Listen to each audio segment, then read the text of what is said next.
Ita a Fire Prevention Month, malaglagip ti may sa atrahedya ang nakapukawan, iti adu abiyag, pasamak, anang itunda iti naertengan apan nakapatungpal, ti fire code.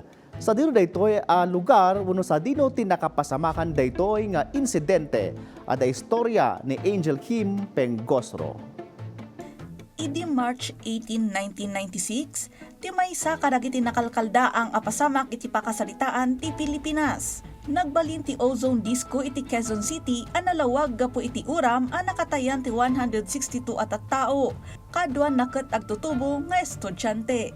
Daytoy at trahedya kat naibilang kas deadliest fire iti pakasaritaan ti Pilipinas. Ti Ozone Disco kat may sa idi ang nalatakan nightclub ang masarakan iti syudad ti Quezon.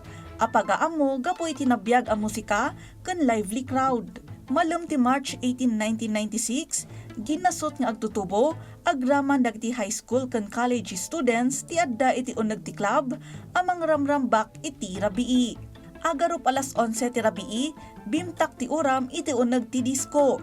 Naparta ka nagramaram ti apoy, anang itunda iti komosyon iti uneg. Tunggal individual, ket nagsapol iti pagruwaranda, tapno makalasat. Ngem, daksang gasat, gapo taado dagiti emergency exits a nakasira, anang itunda iti panakakulong dagiti tattao iti uneg. Asok ken gilayab tinang lapunos iti pasdek. Insalaysay dagiti nakasaksi ti maysa nga eksena iti pilit a panangliklik dagiti adda iti uneg iti gilayab ken ti kinadaksang gasat dagitoy. Ado dagiti tattao amang padpadas a sumangat kadagiti alad nang betak kadagiti tawa wenno mangpilit amang lukat kadagiti ridaw. Kalpasan ti didigra, imparang ti investigasyon ti sumagmamano a panaglabsing ti Ozone Disco, iti building ken fire codes. Dagiti pagruwaran a nakasira, wenno di madanon. Awan ti umno nga alikamen a pananglaped iti uram, ken kinaado ti tattao iti labes ti legal a kapasidad. Dagitoy a panaglabsing tinangiturong iti kriminal a darom may busor kadagiti makinkukwa ken management ti club. Bayat ti insidente tinangtignay iti gobyerno ti Pilipinas amang ripaso kadagiti paganurutan iti kinatalged kontra iti uram. Mangipatungpal kadagiti nainginget a building codes ken mangipatungpal iti occupancy limits para kadagiti publiko nga establishmento.